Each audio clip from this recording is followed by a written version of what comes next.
Queridos, vamos abrir a palavra de Deus no livro do profeta Amós, capítulo 5. Vamos fazer a leitura do verso 1 até o verso 9. Saudamos a todos que aqui se encontram com a paz do Senhor Jesus, aqueles que nos acompanham pela transmissão online também. Livro do profeta Amós, capítulo 5, do verso 1 até o verso 9. Para aqueles que nos visitam, estão aqui pela primeira vez, essa série de mensagens, bem como todas as mensagens que são pregadas aqui na nossa igreja, estão no canal da nossa igreja. Você pode baixar o aplicativo na loja do seu celular e procura pela PIPR, Primeira Igreja Presbiteriana do Recife. Lá na parte de mensagens você tem essa série de Amós e todas as demais pregações feitas pelos pastores da nossa igreja. Ouçamos a leitura. Ouvi esta palavra que levanto como lamentação sobre vós, ó casa de Israel. Caiu a virgem de Israel, nunca mais tornará a levantar-se. Estendida está na sua terra, e não há quem a levante. Porque assim diz o Senhor Deus: a cidade da qual saem 1000 conservará 100, e aquela da qual saem 100 conservará 10, a casa de Israel. Pois assim diz o Senhor à casa de Israel: buscai-me e vivei.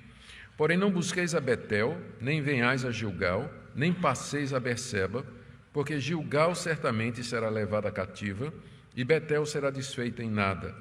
Buscai ao Senhor e vivei, para que não irrompa na casa de José como um fogo que a consuma, e não haja em Betel quem o apague.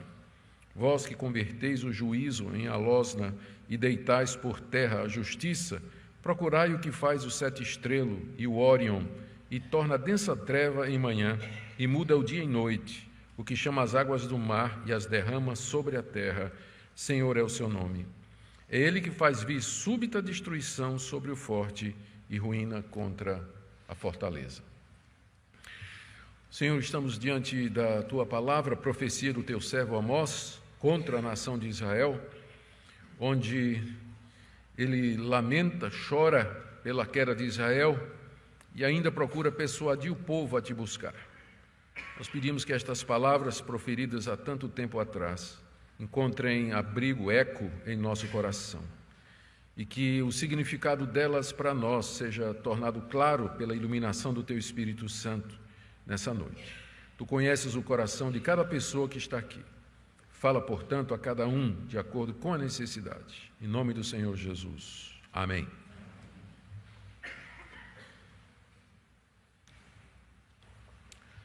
Queridos, a passagem que nós temos diante de nós começa com uma lamentação, uma canção fúnebre feita pelo profeta Amós e entoada sobre a nação de Israel, o reino do norte. Aqui nessa canção fúnebre que vai do verso 1 até o verso 3, Amós lamenta a morte de Israel como a morte de uma virgem. E a causa daquela morte súbita era que, em que pese toda a atividade religiosa que havia na nação de Israel, o povo, na verdade, não estava buscando ao Senhor. Eles iam a 3 santuários. Os 3 santuários aparecem aí no verso 5. Gilgal, Betel e Berseba. Havia procissões, havia festas, havia uma efervescência religiosa no Reino do Norte, em torno desses 3 centros de adoração. Mas, apesar disso, não era Deus que eles encontravam ali. Amós, então, entoa esse canto fúnebre sobre a nação de Israel, como quem está no cemitério enterrando uma moça de 18 anos. Deus haveria de abandonar seu povo e entregá-lo aos seus inimigos, porque nesses lugares eles estavam adorando falsos deuses e oferecendo a Deus um culto que não estava de acordo com aquilo que Deus desejava. E tudo isso apesar de todos os avisos de Deus, como nós vimos na mensagem anterior. Deus mandou seca, mandou terremoto, Deus mandou peste, mandou praga, contudo, Israel não queria ouvir. Israel não queria ouvir. Israel não queria ouvir. E Deus então diz, no final do capítulo 4, você então se prepare para encontrar comigo. Só que esse encontro não é um encontro favorável para Israel. É um encontro em que Deus vem em juízo. E porque Deus vem em juízo, a Virgem de Israel haverá de morrer. Israel vai cair morto e vai ficar abandonado, como essa moça que cai de um mal súbito e não tem ninguém para ajudar. Depois disso, Amós faz mais um apelo. Amós não cansa de... Não é Amós, é Deus, não é? Mas Deus falando através do profeta. Não cansa de apelar para aquele povo rebelde para que volte dos seus maus caminhos, que é o que ele faz aí do verso 4 até o verso 9. Então, a nossa passagem tem duas partes. Primeiro, o canto fúnebre, de 1 a 3, e depois o apelo para que se busque a Deus ainda dava tempo, do verso 4 até o verso 8. Para a gente compreender bem aqui essa passagem, é preciso que a gente lembre um pouquinho da história desses três santuários, que estão mencionados aí no verso 5, Betel, Gilgal e Berseba. Como nós temos dito, após a divisão do reino de Israel com a morte de Salomão, reino do norte, capital Samaria, rei Jeroboão, reino do sul, Judá, capital Jerusalém, o rei Roboão, depois de algum tempo dessa divisão, Jerusalém continuou como o centro único da nação de Israel. Quer seja do norte, as 10 tribos, quer seja do reino do sul, Judá e Benjamim, as 12 tribos se encontravam lá em Jerusalém para adorar a Deus pelo menos 3 vezes ao ano, que são as 3 festas principais, Páscoa, Pentecostes e Tabernáculo. E aí o rei Jeroboão do norte, ele pensou, disse, bom, o meu povo está indo lá no reino do sul, para Jerusalém, para adorar a Deus. Vai que eles vão voltar para Davi. Vai que eles vão me tirar de ser rei, vão querer Roboão, que é da linhagem de Davi. O que é que eu vou fazer? Então ele teve uma brilhante ideia. Ele pegou 2 pontos de referência na história de Israel. Primeiro Betel e o segundo Gilgal. Construiu templos em cada um deles, colocou uma imagem de um bezerro de ouro e disse, estes são os deuses que na verdade tiraram vocês da terra do Egito. Vocês não precisam ir a Jerusalém adorar. Vocês adoram aqui, em Betel, que ficava um pouco ao norte de Jerusalém, e Gilgal, que ficava no extremo norte, na região da tribo de Dan. E ainda tinha um terceiro local de adoração, que era Berseba, que ficava ao sul de Jerusalém. Não estava no reino do norte, mas era um centro de peregrinação também. Então, pelo menos 3 vezes ao ano, as 10 tribos iam para esses 2 locais, Betel e Gilgal, e desciam para Berseba para adorar a Deus. E lá havia esse culto misto, não era um culto verdadeiro a Deus, não era da forma como Deus havia determinado. Então, na época de Amós, que já era o rei Jeroboão II, havia toda essa atividade religiosa. Havia procissões, havia romarias, havia viagens religiosas, peregrinações que as pessoas faziam para esses 3 centros, particularmente o Reino do Norte fazia isso. E Deus manda Amós falar contra isso. Não era Deus que eles estavam encontrando lá. Nesses lugares, o rei Jeroboão I, ele colocou altares, como nós já vimos, ele pegou sacerdotes que não eram da tribo de Levi, e ele imitou o culto que era feito em Jerusalém. Era um culto parecido, seguia o mesmo ritual, sacrifício de animais, ofertas queimadas, holocaustos, ofertas de gratidão, incenso. Seguia o culto de Jerusalém, mas era fake. Não era dedicado a Deus, era voltado para o bezerro de ouro, ou então para outros deuses que eram adorados naquele local. Cada santuário, como eu disse, estava ligado a uma dessas cidades que tinha uma história importante em Israel. Betel, por exemplo, que estava lá no Reino do Norte, um pouco acima de Jerusalém, se você olhar no mapa, foi lá em Betel que Jacó, fugindo do seu irmão Esaú, quem não conhece a história, não é? Ele parou para dormir lá, dormiu num travesseiro de pedra, teve uma visão de noite de Deus subindo de uma escada que subia até os céus, os anjos subindo e descendo. Ele acordou e disse, isso aqui é a casa de Deus. E deu o nome daquela região de Betel, que significa exatamente isso, casa de Deus. E depois, quando ele voltou de Canaã, já rico, ele construiu um altar em Betel, e ali Deus lhe apareceu e confirmou a aliança que havia feito com Abraão, Isaque e agora com ele. Está em Gênesis 35. Esse era o significado de Betel, a casa de Deus, e era o centro, dos 3 centros, era o mais concorrido, era o mais popular, porque estava ligado à história de Jacó e à crença de que de fato Deus habitava ali. E foi ali que Jeroboão botou o primeiro bezerro de ouro, estrategista brilhante.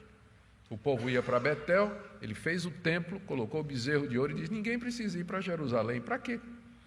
Vocês adoram aqui a Deus, olha aqui o Deus que tirou vocês da terra do Egito, e botou lá um bezerrão para a turma adorar. Agora você imagina o horror desse povo quando Amós, no meio do festival, levanta a voz e diz: buscai-me e vivei, mas não busqueis a Betel. Todo mundo deve ter, mas como não? Betel é a casa de Deus, é onde Deus mora. E Amós dizia: mas Deus não está aqui, Deus não está aqui. Segundo centro era Gilgal. Gilgal estava relacionado com a conquista da terra. Foi uma cidade mais ao norte ainda, que se tornou a sede, o quartel-general de Josué na conquista da terra. Foi de lá, por ali, que Josué entrou com os exércitos de Israel para tomar toda a terra. Gilgal era de onde saíam os exércitos, é onde tinha um acampamento militar. Foi lá em Gilgal que se levantaram aquelas 12 pedras para comemorar a passagem do rio Jordão a pé enxuto. Lembra da história? Passaram o rio Jordão, aí Josué diz: peguem 12 pedras, cada uma representando as tribos de Israel, vamos fazer aqui um altar, aliás, um monumento para lembrar que nós passamos a pé enxuto aqui. E foi lá em Gilgal que eles celebraram a primeira Páscoa e circuncidaram os filhos de Israel pela primeira vez depois de 40 anos no deserto. E foi lá que eles comeram pela primeira vez dos frutos da terra prometida, porque até então era só maná, todo dia. Maná, maná, maná, maná.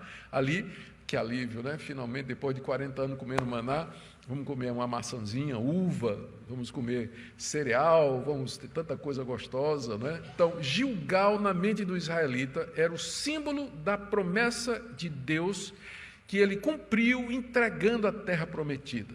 Gilgal significava isso: essa terra é nossa, foi Deus que nos deu essa terra. Jeroboão, que não era bobo, colocou ali o segundo bezerro de ouro. Vocês não precisam ir para Jerusalém, vocês adoram a Deus em Betel e vocês adoram a Deus em Gilgal. Betel, casa de Deus; Gilgal, essa terra é nossa.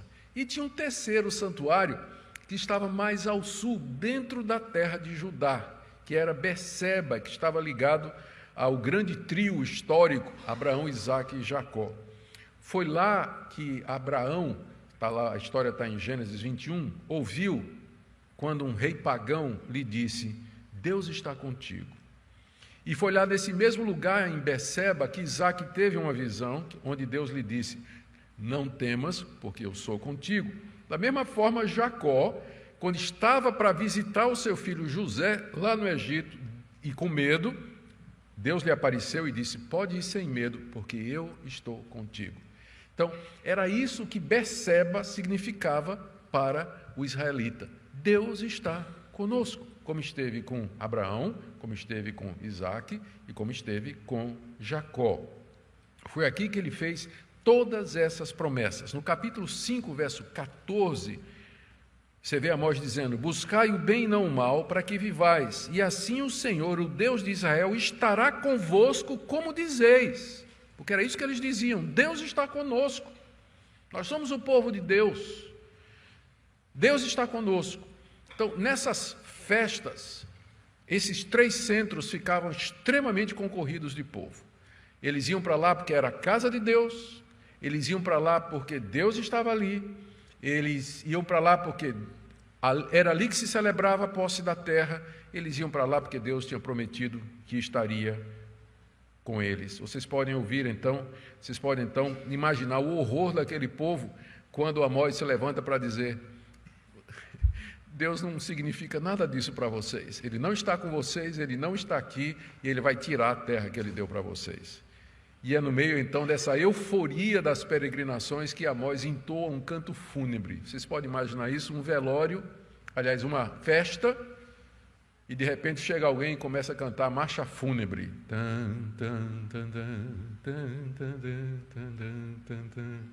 Foi o mesmo efeito do que Amós fez aqui. Todo mundo indo para esses lugares, celebrando e tudo mais, e Amós, com licença, e ele entoa um canto fúnebre sobre a nação de Israel. O profeta era corajoso, não é? Peitudo mesmo, Amós. Exatamente o tipo de profeta que Deus precisava mandar para aquele povo. Vamos ver aqui a lamentação de Amós, dos versos de 1 a 3. Ouvi essa palavra que levanto como lamentação sobre vós, ô casa de Israel. Lamentação, como já disse, era um canto fúnebre que geralmente era entoado nos enterros. Tinha até um grupo que ganhava dinheiro com isso, chamadas carpideiras, que eram as choradeiras profissionais.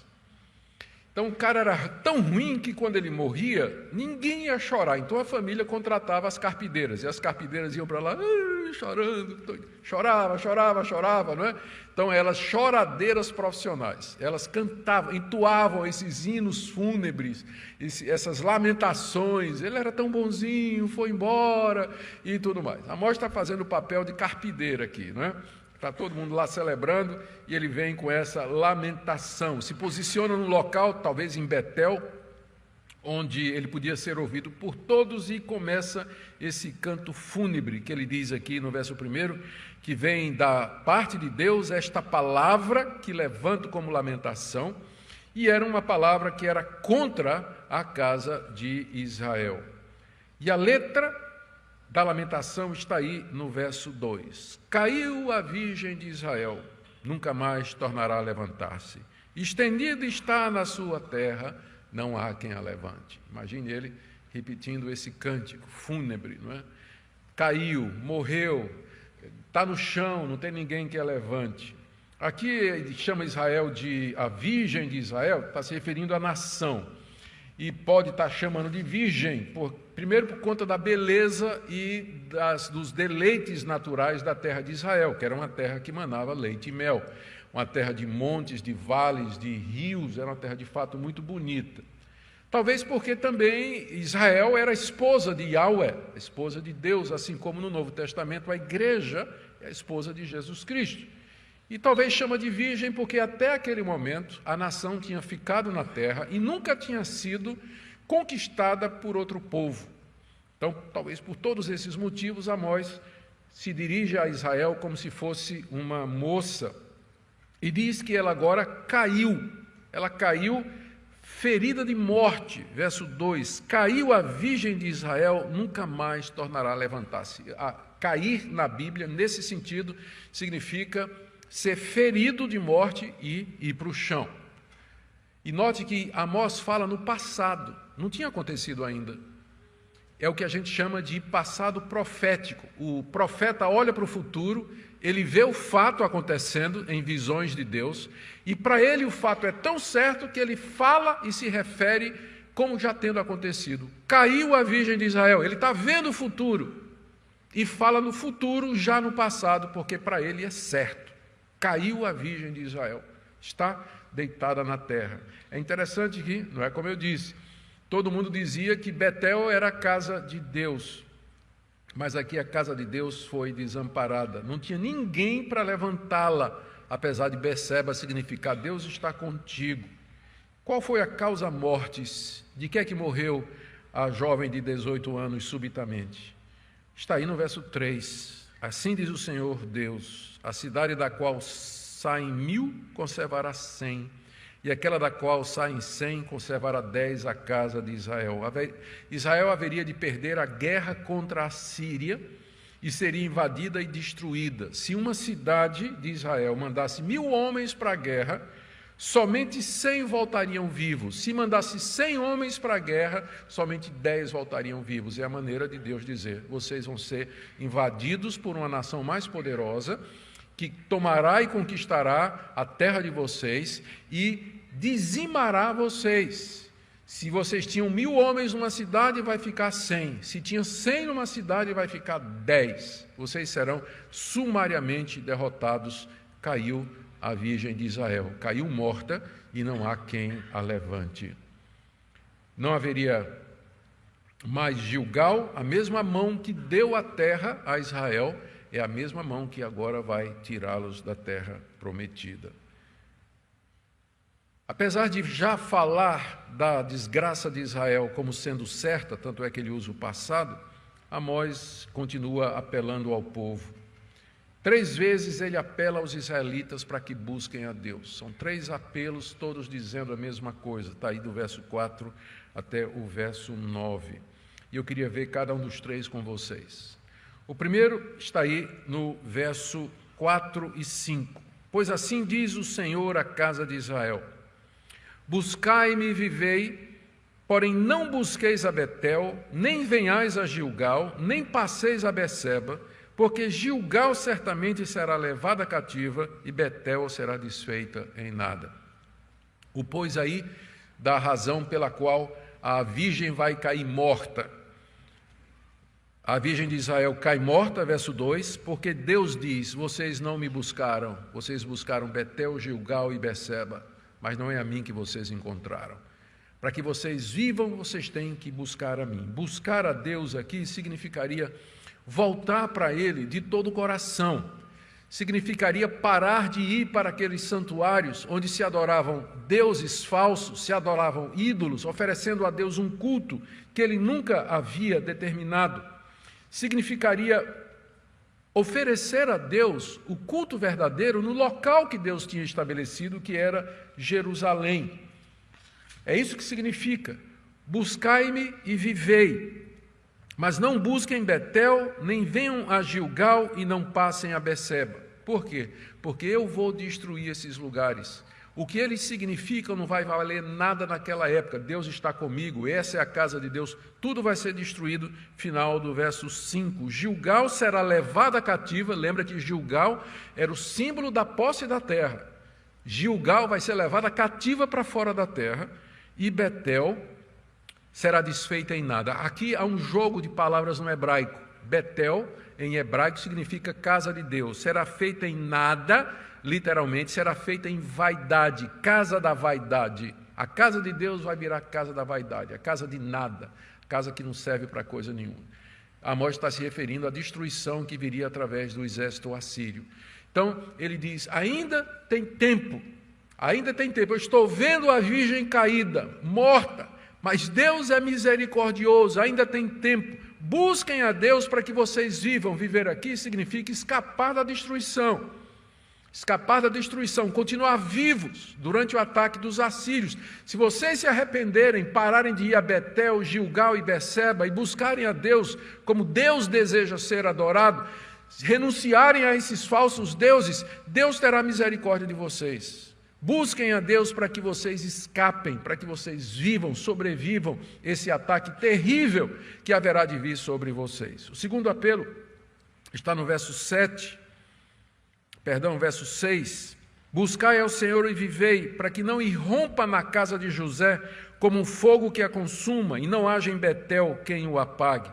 Mais uma vez, é o mesmo apelo. Busquem a Deus para que vocês escapem. E a razão é para que Deus não irrompa na casa de José como um fogo. Casa de José, o filho de José era um dos filhos de Jacó, e o filho dele, Efraim, deu nome à tribo mais poderosa das 10 tribos do norte. Então, casa de José aqui significa as 10 tribos, das quais Efraim era a tribo mais forte, que era um dos filhos de José. Então, casa de José está tomando aqui a parte pelo todo.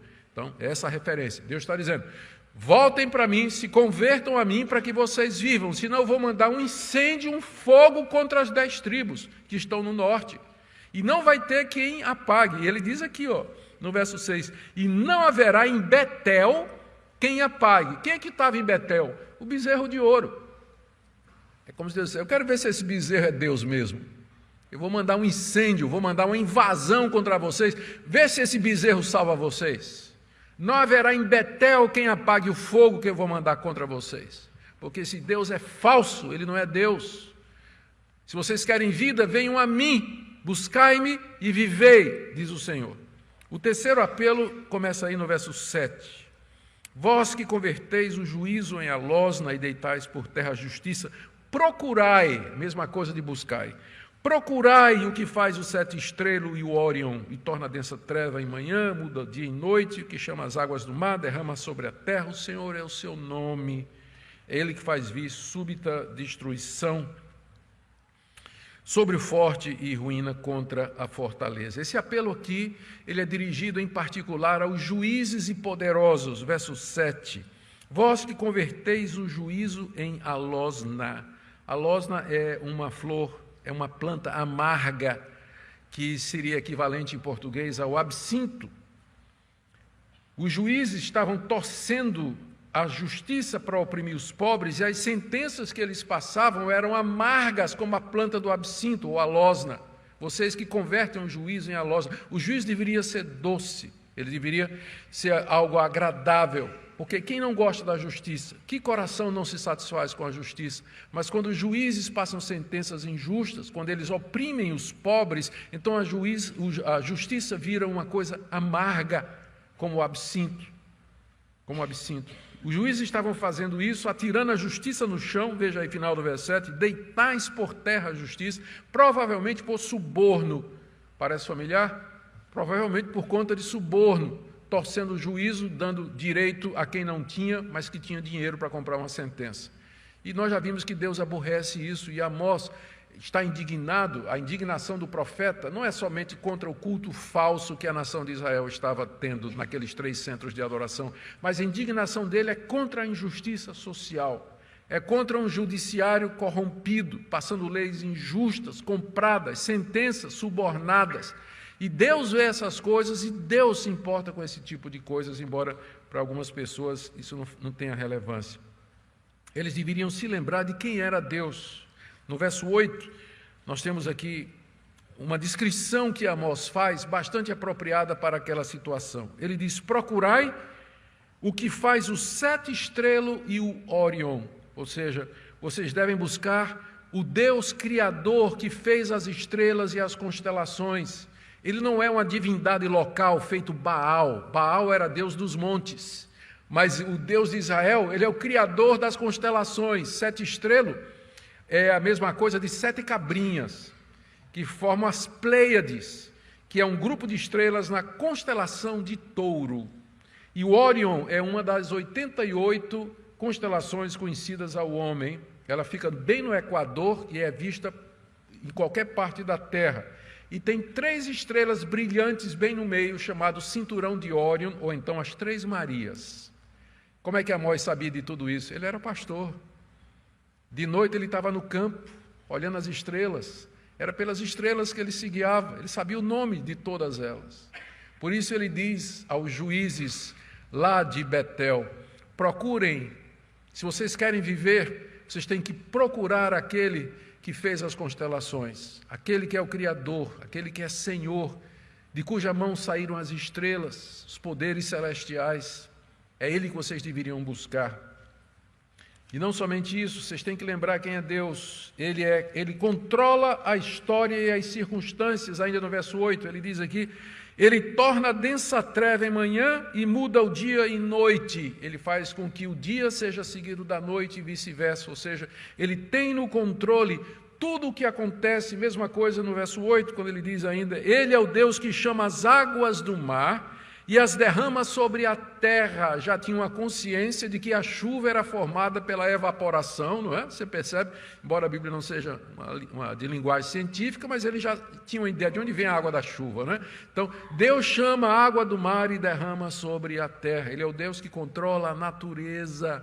É esse Deus que vocês têm que procurar, e não um bezerro de ouro. Ele é o Deus Todo-Poderoso. Verso 9, final: o Senhor é o seu nome. Palavra que Amós usa aqui para Deus, a palavra Senhor, é Yahweh, que é o Deus, é o nome com o qual Deus se revelou à nação de Israel. Yahweh significa eu sou o que sou, e se refere à eternidade de Deus, à sua onipotência, à sua onipresença, à sua divindade, por assim dizer.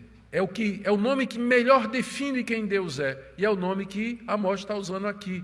O nome dele, desse Deus que é criador de todas as coisas, que controla todas as coisas, que tem um poder sobre a natureza e as circunstâncias, esse Deus, o nome dele é Yahweh. É o nome com o qual ele se revelou a Moisés, é o nome do Deus da aliança, de quem vocês pertencem. E ele termina no verso 9. É ele que faz vir súbita destruição sobre o forte e ruína contra a fortaleza. Ele é muito mais forte do que vocês, diz Amós. Ele traz destruição sobre o forte. Vocês pensam que são fortes, vocês são juízes, são poderosos, estão dando sentença errada, comprando o direito, enriquecendo as custas do oprimido, mas Deus é mais forte do que vocês e ele vai trazer súbita destruição e ruína contra a fortaleza, as cidades edificadas, as mansões sobre os montes de Samaria e de toda a terra de Israel. É isso que Amós está dizendo aqui. Primeiro, ele canta a morte de Israel. Caiu a virgem de Israel. E aí, coração cheio de compaixão, ele diz, mas ainda tem tempo. Buscai a Deus e vivei.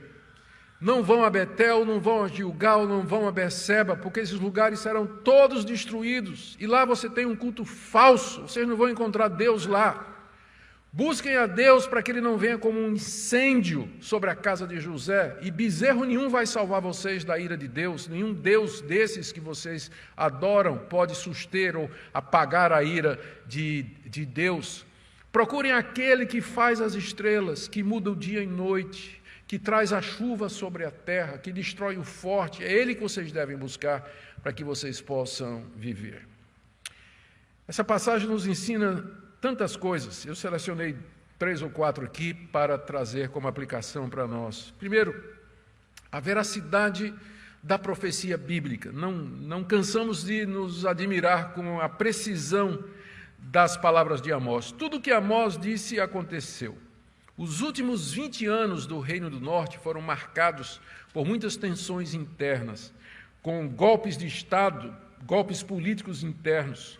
Cerca de 40 ou 50 anos depois que Amós disse essas palavras, exatamente no ano 722, o rei assírio Sargão II invadiu o Reino do Norte, destruiu todas as cidades fortificadas, invadiu completamente a terra, matou milhares de judeus e trasladou o que sobrou das 10 tribos para a Síria.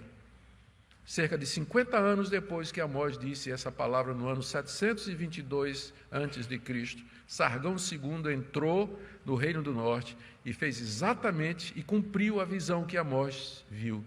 A virgem caiu morta, está estendida no chão e não tem ninguém para ajudá-la. A história provou que Amós era um profeta da parte de Deus, e a história prova que a Bíblia é a palavra de Deus.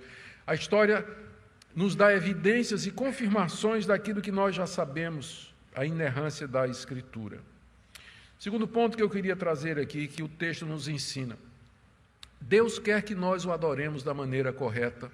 Ele não aceita que nós inventemos culto. Eu não duvido que no meio das 10 tribos tinha israelitas sinceros, que estavam seguindo os seus líderes, iam para Betel, Gilgal e Berseba para adorar a Deus através do bezerro de ouro. Eram sinceros de todo o coração. Contudo, o que torna um culto aceitável a Deus não é somente sinceridade, é que o culto seja oferecido a Deus de acordo com os princípios que Deus revelou.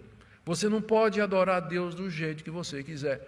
Você não pode inventar culto a Deus. Igreja nenhuma pode inventar culto a Deus.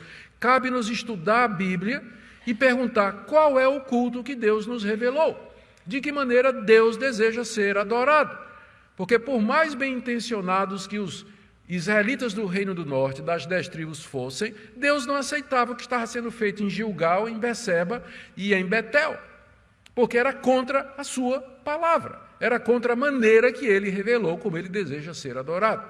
Eu sei que em nome do Espírito Santo, pastores e líderes, eles têm inventado formas de culto, dizendo que onde está o Espírito do Senhor, aí tem liberdade. Tirando o texto fora do contexto, porque não é isso que essa passagem de 1 Coríntios capítulo 3 quer dizer.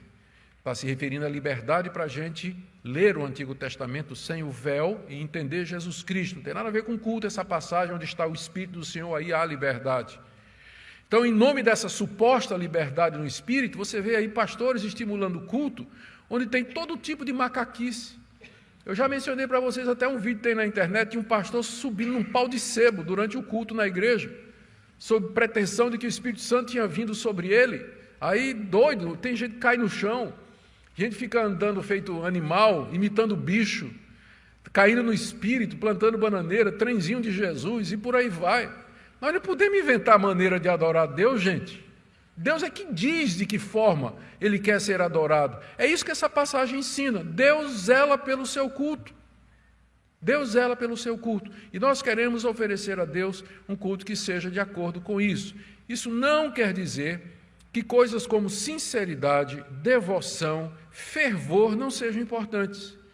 Nós devemos fazer um culto que seja na forma igual ao que Deus deseja e em espírito de acordo com aquelas disposições que agradam a Deus, sinceridade de coração, zelo, fervor, como o apóstolo Paulo diz, sede fervorosos de espírito servindo ao Senhor, cantar com ânimo, ouvir a palavra com atenção, ouvir a pregação da palavra de Deus com o coração aberto, na hora da oração, de fato, buscar a Deus e não ficar pensando no como você vai pagar suas contas segunda-feira, embora você possa pedir a Deus por isso também. Mas é uma combinação de uma atitude espiritual apropriada e uma forma que a Bíblia nos diz. E o culto bíblico é muito simples. Ele consiste de leitura da palavra, consiste de oração, de cânticos espirituais, pregação da palavra, recolhimento de ofertas, e não tem muito mais depois disso. Depois o pessoal quer botar dança, balé, teatro, e aí vem uma série de outras coisas que não está na palavra de Deus, tem nada a ver, nunca Deus prescreveu ou desejou esse tipo de coisa. Deus leva a sério, sim, a maneira como nós o cultuamos. Terceira lição que eu queria tirar aqui é a compaixão de Deus para com o seu povo incrédulo e rebelde. No meio do canto fúnebre que Amós está entoando sobre a Virgem de Israel, Deus faz o apelo. Deus faz o apelo, buscai-me e vivei, 3 vezes, dizendo assim, está à porta a morte de vocês, mas ainda dá tempo, se vocês me buscarem, eu posso não trazer o castigo como eu disse que traria, como ele fez com os ninivitas. Jonas, ele mandou Jonas, Jonas é um pouco antes de Amós, Jonas tinha ido aos ninivitas dizendo, em 40 dias Nínive será subvertida. O que aconteceu? Os ninivitas se arrependeram, e Deus então não destruiu Nínive, para a tristeza de Jonas, que queria ver o circo pegar fogo, para a tristeza de Jonas, mas Deus perdoou aquele povo. Da mesma forma ele faria com Israel, se Israel se arrependesse, deixasse Betel, Gilgal e Beceba, se arrependesse do culto ao bezerro de ouro e voltasse para ele oferecendo o culto verdadeiro. Foi somente depois de 40 anos dessa palavra de Amós que o juízo de Deus veio, que a virgem caiu morta. Nesse tempo, nesses 40 anos, Deus mandou ainda Amós, Oséias, Miqueias, Isaías e talvez Joel, que é meio difícil de datar, mas provavelmente Joel desse período depois de Amós. Deus ainda mandou pelo menos mais 6 profetas falar a Israel e chamar Israel ao arrependimento. E finalmente, Deus veio nos chamar na pessoa de Jesus Cristo. Ele veio, em vez de mandar mensageiros, ele disse, então agora sou eu que vou. E ele veio, na pessoa de Jesus de Nazaré. E ele nos chama, vinde a mim todos vós que estáis cansados e oprimidos, eu vos aliviarei. Ele nos chama dizendo, eu sou o caminho, a verdade e a vida. Ninguém vem ao Pai senão por mim. Ele nos chama dizendo, quem crê em mim tem a vida eterna. É o Deus que não desiste do seu povo e finalmente veio nos chamar pessoalmente em Jesus Cristo. Portanto, irmãos, como escaparemos nós se não ouvirmos o último e o maior apelo de Deus, que foi feito na pessoa do seu Filho? Não há outro apelo maior. Buscai-me e vivei, buscai-me e vivei. Você quer viver? Viver eternamente? Quer escapar da condenação dos seus pecados, do juízo de Deus pela dureza do seu coração? Buscai-me e vivei, diz o Senhor. Se arrependa das obras mortas, do culto falso, dos deuses e dos ídolos do seu coração e se volte para Deus em arrependimento, porque Ele é misericordioso, longânimo e pronto para perdoar. Oremos. Se não fosse a tua misericórdia, ó Deus, nós já estaríamos destruídos pela dureza do nosso coração. Queremos confessar isso essa noite. Te damos graças porque tu nos vieste chamar, não mais na palavra ou na pessoa dos profetas, mas tu vieste nos chamar na pessoa do teu Filho Jesus Cristo. Estivesses entre nós, andastes no nosso chão, bebesse nossa água, respirastes o nosso ar, te tornastes um de nós, para que pudestes nos chamar de maneira que pudéssemos compreender. Senhor, se alguém aqui nesta noite há, que ainda está buscando Betel, Gilgal, Beceba, outros deuses, ídolos do seu coração, e não se voltou inteiramente a Ti, nós queremos pedir que nessa noite a voz do Teu Filho Jesus encontre eco nesse coração, que essa pessoa possa, arrependida, abandonar o seu pecado, a sua idolatria, a sua indiferença, a sua incredulidade e buscar aquele que faz as constelações, que controla a natureza, que guia a história e que é o Deus poderoso. Ó Deus, ouve a nossa oração, em nome do Senhor Jesus. Amém.